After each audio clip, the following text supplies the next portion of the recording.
at his high-performance rowing center. And focusing full-time on his rowing, he earned a number of international assignments and added to his already impressive list of accomplishments. Competing in the lightweight men quadruple sculls, he brought home a silver from the 2004 World Rowing Championships, just missing out on the world title by 0.19 seconds. He returned to the Worlds in 2006 and 2007, putting in fourth-place finishes in the coxless four. Having to sit out most of 2005 due to a herniated disc, he did manage to row to a bronze in the double sculls at the World Cup in Lucerne that year, and also competed in the prestigious Henley Royal Regatta in England. Claiming the 2006 National Lightweight Men's Pair title with Ian Bramble and the 2007 crown with Mike Lewis, the rowers began their training for the ultimate challenge, the 2008 Summer Olympics in Beijing. The journey of the lightweight men's four crew wasn't without its challenges though, with their fourth team member, John Beer, suffering a rib injury during training that left him out of commission until 1 week prior to the games. And Liam also endured his own health challenges, having to forego his asthma medication due to the strict drug rules. Coach Brent Jensen was undergoing chemotherapy treatments, but was determined to be with his crew at the games, coaching them from his wheelchair. And with all of this adversity, their success at the Olympic Games would be that much more rewarding. With the rowing set to take place on the first day of the Olympics, the team didn't march into the stadium for the opening ceremonies, preferring instead to focus on being race ready. Finishing second in the heats, they had a similar placement in the semis, earning them a spot in the final. With a game plan clearly in mind, they set off with a medal in their sights. It's Liam Parsons, the stroke, Mike Lewis in 3 seat, John Beer in 2, and Ian Bramble in the bow of the boat. For John Beer and Ian Bramble, they talk about Olympic experience and the importance of that. These two athletes, this is the third time they've come into a Games expecting a medal. This is the time for them to turn it on. The lightweight men's four final is underway. Again, it's Canada in lane 2, second from the top of the screen. Barney at the start is always critical, but perhaps more so in this race. It looks like Canada could be third right now as we come up to the final 250 meters of the race. The Danes, though, looking poised to defend the gold medal they won in Athens. There's Canada second from the top. In second place right now are the Poles. Can the Canadians hang on? Do they have enough left to confirm another medal for this country in the Olympic regatta? It's Denmark leading. 150 meters to go. The Danes will win the gold. Is there a bronze in it for Canada? Not much left in the race. The Poles, silver right now. Canada moving well. Canada may even contend for silver here. The Danes will cross first. Gold is theirs. There will be a medal for Canada. Looks like it's going to be bronze. Denmark with the gold medal. The Poles take the silver, and Canada comes through in the last 500 meters. They move back into a medal position in the last 5. Liam Parsons of Thunder Bay, Mike Lewis of Victoria, John Beer of Toronto, Ian Bramble of Victoria take the bronze medal. Gentlemen, congratulations on the medal, the bronze. Tell us about that last 500. That was exciting. We said we're going to lay it down. Liam led us, and we're just hanging on. I had no idea where we were. Just follow Liam and just go as hard as we can. I had no idea if we were. I knew we weren't winning, but I couldn't tell if we were last or third or whatever. It's just close your eyes. Well, not close your eyes, but just nothing around you, just all on Liam. What was the strategy going into today's race? Well, we wanted to get a quick start out and settle into a good, strong rhythm, and then, like these guys said, we just wanted the last 500 just explode and go as fast as we possibly could, no matter where we were. In addition to the proud family members that made the trip to Beijing to share in his Olympic moment, there was an entire crew back in Thunder Bay cheering on Liam and his teammates, and the loudest cheers, no doubt, came from the members of the Thunder Bay Rowing Club, who had provided him with the strong foundation upon which he built his successful career and earned him a spot in their record books as the first rower that got their start at the club to win an Olympic medal. Throughout his rowing career, Liam also took time to give back to the sport, serving as the national coordinator for the rowing portion of the Dynamic Opportunities for Youth program for at-risk children, and retiring from his national career following the Olympics, he settled into life in London with his wife Lindsay, a fellow Western University rower, and continues to remain involved in the sport as a recreational rower and supporter. A friend and now fellow inductee who is living in Calgary sent a message. And it says, Liam, congratulations on your induction into the Northwestern Ontario Sports Hall of Fame, Liam. As a kid, you were an athletic rock star. I remember having some fun athletic endeavors with you when we lived out near the second overpass west of Thunder Bay, such as that big extreme mountain bike ride that we barely went off-road. I remember thinking, I wish you would just quit right now, as I was past my mental limit, but you never knew limits. You always knew how to push yourself to the next level, simultaneously inspiring others, such as myself, in the process. I will never forget how proud I was watching you stand on the podium in Beijing. Congrats again for another big achievement. Cheers. Jason Mislicki, 2014 inductee. Ladies and gentlemen, Liam Parsons.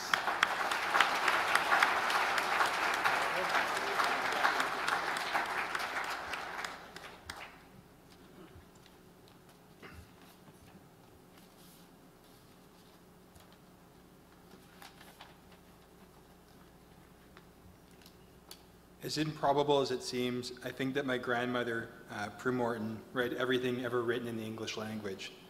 At least, she seemed to have a quote for any occasion. After I'd been rowing for about a year, she related a story to me in which the star varsity rower single-handedly rallies his crew to a come from behind, nip him at the finish line victory against their arch rivals. The author wrote, "They all rowed fast, but none so fast as he." The author writes about, weren't his opponents, but rather his teammates. We had a good laugh about this. If you're not a rower, the error may not be obvious, but if it was even possible to actually row faster than someone in your own boat, you'd only be slowing it down. The thing about rowing is that there are no stars or heroes. Rowing is literally the poster sport for teamwork. Any success I've achieved in the sport has been a result of being surrounded and supported by some great teammates and coaches. I think that I probably benefited in some way from everyone I ever rowed with, even if occasionally the benefit was a lesson learned on how not to do something. That creates an impossibly long list of people to thank, so here are the most influential. Saigosh Garian, my first real rowing coach who taught me how fun rowing can be, and then sent me some advice and encouragement right before the Olympics, which provided a perspective that I hadn't considered before and gave me a boost of confidence leading into the big race. Terry Hamilton, a member of this Hall of Fame himself, who showed me by example the passion and hard work that is required to be successful in sport. Over the years, Terry has been a role model, a mentor, and a friend.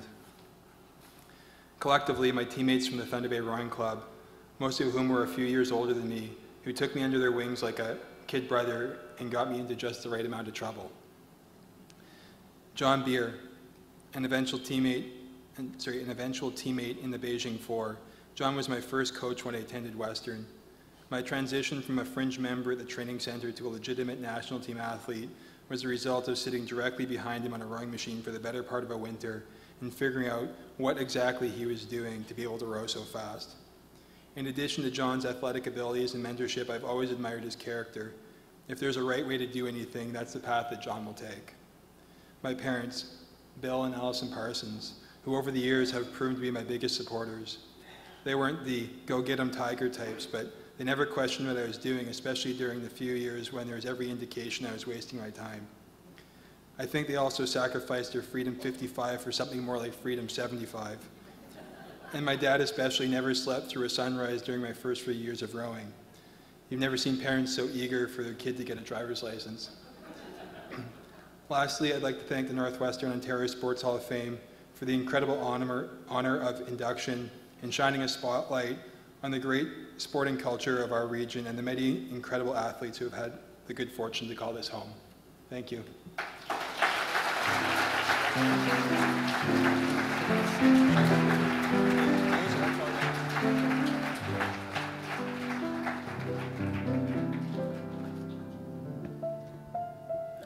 We will now take a look at the career of our next inductee, who boxed her way to glory.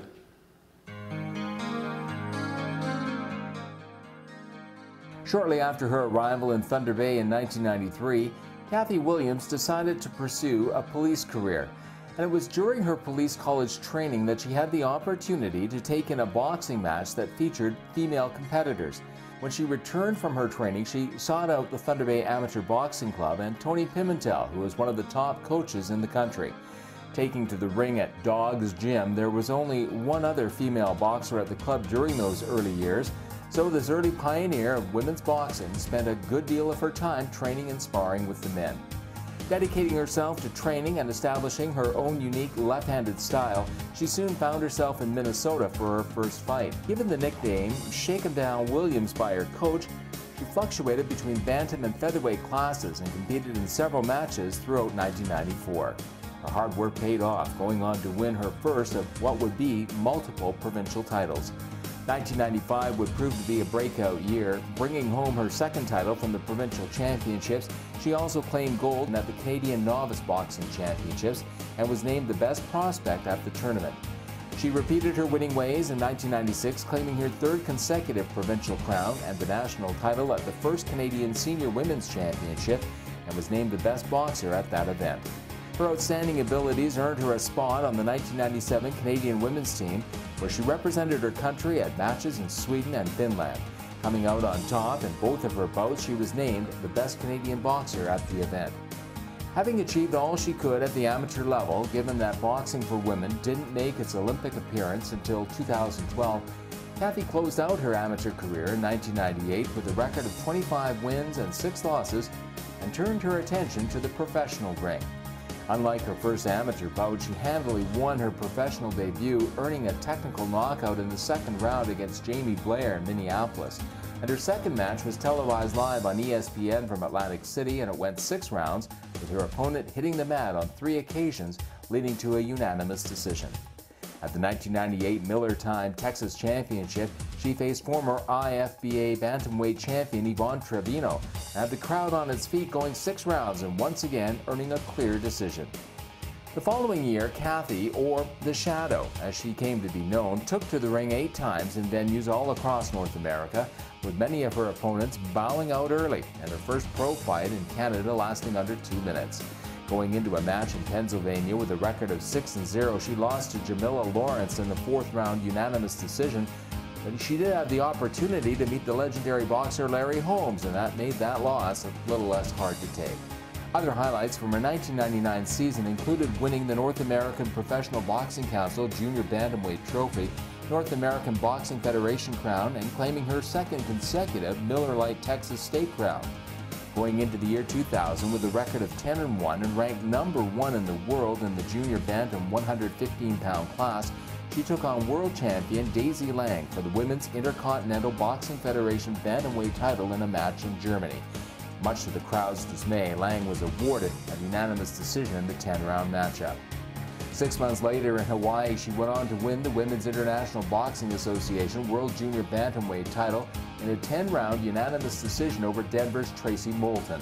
One of Thunder Bay's finest was a world champion boxer, and her community is definitely pretty proud of that fact. With the closure of Dog's Gym in 2001, it was growing more and more difficult for this world-class athlete to train, and her boxing career began to slow down. Defending her Texas State crown for a 5th and final time in 2001, she took to the ring 2 more times before hanging up her gloves in 2003, leaving behind a professional boxing record of 13 wins, 5 losses, with 4 KOs. She also gave back to sport by utilizing the skills and knowledge she gained playing basketball at Bishop's by serving as a coach with the Lakehead University women's basketball team and the Junior Wolves, and as a referee at the local, provincial, and national level. But it's her success as a pioneer in the sport of women's boxing that this outstanding athlete has left her mark in the history book, having represented her community and her country with distinction at the highest level of her sport.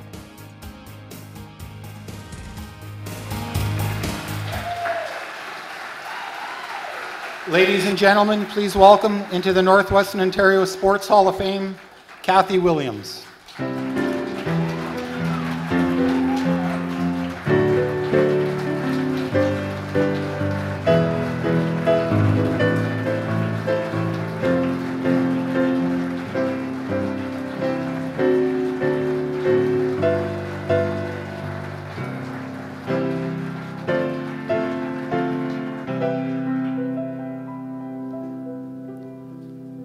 As was mentioned, Kathy was also involved in the basketball world, and members of Lakehead University are here to cheer her on, along with family and friends. There is one person who couldn't attend as he is out of town, but wanted to send along a message. And it says, "I wanted to pass along my congratulations to Kathy Williams and let everyone know how much I respected her for all that she did in the ring while she was boxing with me at the Thunder Bay Amateur Boxing Club. She was a real icon in women's boxing and was a really dedicated and committed athlete, and she did a lot for the sport and made Thunder Bay proud. Congratulations on making it into the Northwestern Ontario Sports Hall of Fame, Kathy. All the best, your coach, Tony Pimentel."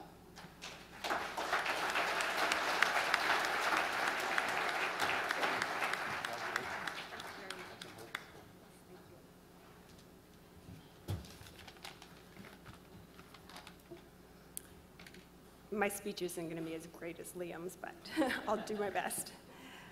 I would like to thank the selection committee for voting me into the Northwestern Hall of Fame. This would not be possible without being nominated by my friends, Lakehead University graduates, who did a school presentation on me, Tasia McKenna and Jory Ritchie. I would also like to thank the Thunder Bay Police and the Thunder Bay Police Association for all their support during my boxing career. A lot of times when I needed time off of work, the fellow officers that I work with were awesome in switching shifts with me to allow me to be able to attend out-of-town training. One time when I went to Germany, I had to take 2 weeks off of work, and I had no problems with the guys switching shifts for me to be able to attend. I would also like to say that even though everybody thinks boxing is an individual sport, to me it wasn't. It was a team effort. And I wouldn't have been as successful as I was without the help of all the other athletes on my team and in the gym, and especially without my coach. So I would like to thank members of the Thunder Bay Amateur Boxing Association, and also known as Dog's Gym. Some of them are Danny DeShane, Jason and Trevor Stewerson, Gino Nadari, Corey Hayward, Chris Scott, Alicia Hayward, Amanda, Nigel, and Stephen Smith, Tracy Stevens, just to name a few. And especially my coach who believed in me and believed I would be a champion, Tony Pimentel.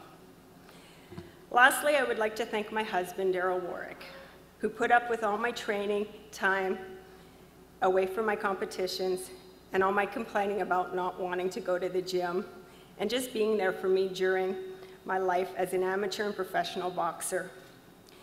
As it did take a lot of time away from us, but he was there with me through it all. Thank you.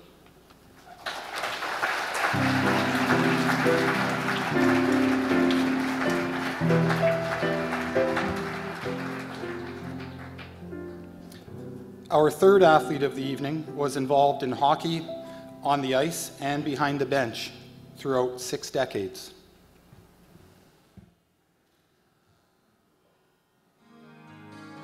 Growing up in Fort William during the 1950s and 60s, Ron Busniuk spent a great deal of time participating in sports. On the diamond, he helped the 1964 Fort William Nationals claim our first Canadian Little League title. And on the ice, his talents were quickly evident as he made his way up through the minor hockey ranks, bringing home the hardware from an early age, a pattern that would continue for years to come. Earning a spot on the powerful Fort William Canadians roster, he stood out, being named the Junior League's Rookie of the Year.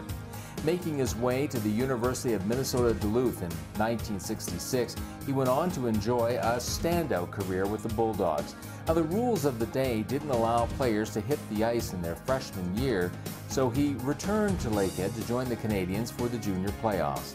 Picked up by the league champion Port Arthur Mars, he helped them win the Western Canada Crown and challenged the Toronto Marlboros in the 1967 Memorial Cup final. On the Bulldogs roster from 1967 to 70, he demonstrated great skill and versatility. Named the team's 1967-68 Rookie of the Year, he spent his first 2 seasons on the forward line and then moved to defense in his final year. Leading the team in scoring in all 3 seasons, he was twice named Team MVP, served as captain in 1969-70, landed both All-American and All-Western Collegiate First Team recognition, and received UMD's Outstanding Senior Athlete Award. His exceptional college hockey career earned him entry into the University of Minnesota Duluth Athletic Hall of Fame in 2001. Having signed a card with the Montreal Canadiens, he joined the professional ranks with their AHL affiliate, spending his first season on the Forum ice before moving with the club to Halifax.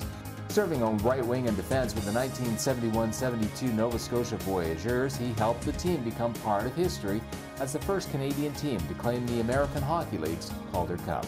The following season saw him acquired by the Buffalo Sabres and heading off to their AHL affiliate, the Cincinnati Swords, for the 1972-73 season.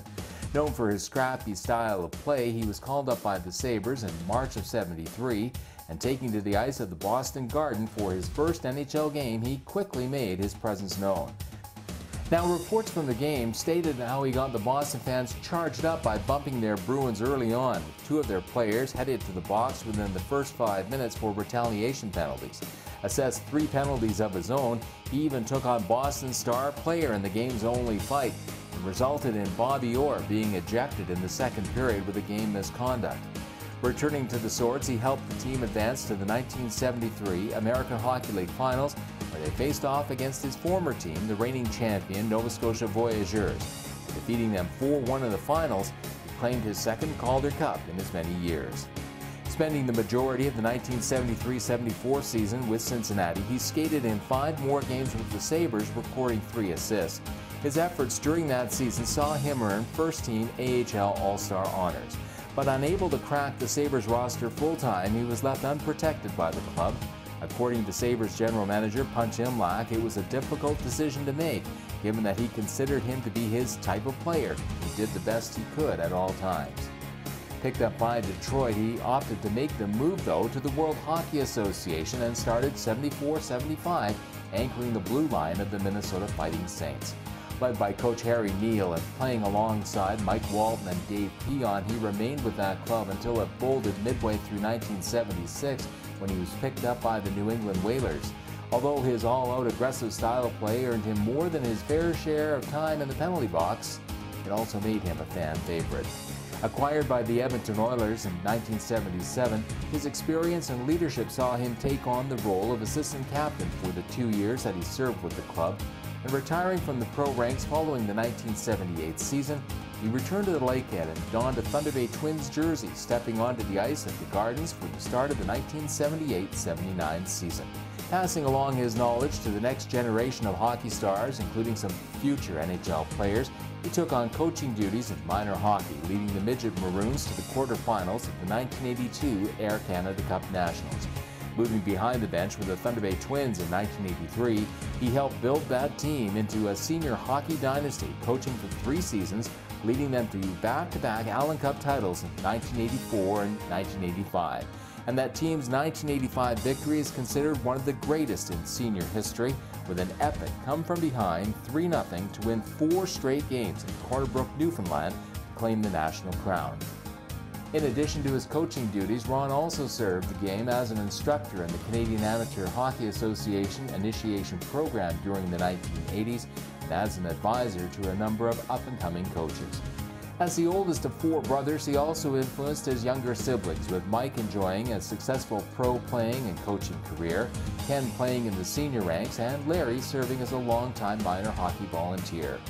Ron has also passed along his love of the game to his son Bryson, who claimed a national midget title with the 1997 Thunder Bay Kings and also enjoyed time in the college ranks. The proof of Ron Buzzy Busniuk's impact on the world of sports over the course of more than 4 decades doesn't just rest in the multiple awards and trophies he earned at the amateur, collegiate, professional, and national level.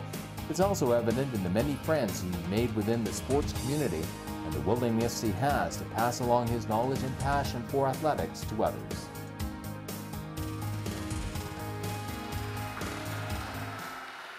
Ladies and gentlemen, please welcome into the Northwestern Ontario Sports Hall of Fame, Ron Busniuk.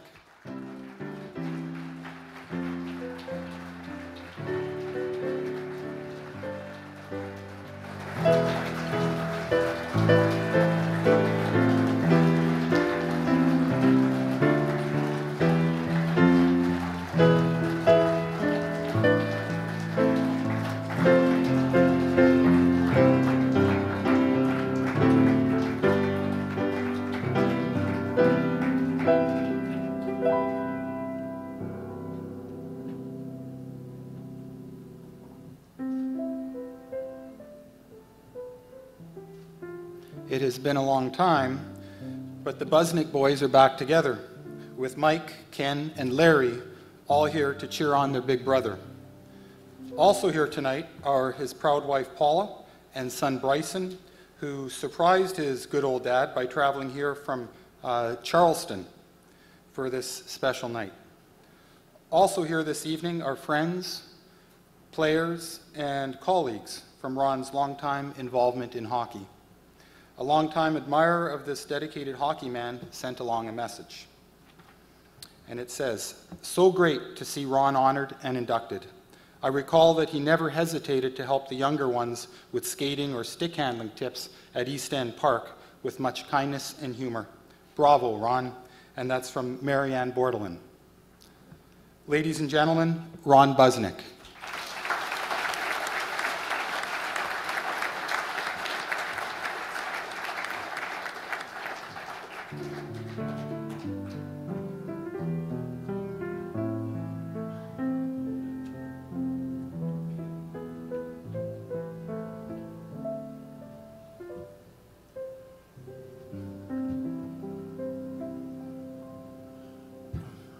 Well, first of all, I guess I should have been a piano player. I'd walk a lot better today. But thank you very much for honoring me in the Northwestern Hockey Hall of, well, not Hockey Hall of Fame, Sports Hall of Fame. First of all, let's give these people here that have put this on and have done such a great job with the Northwest Hall of Fame. Please.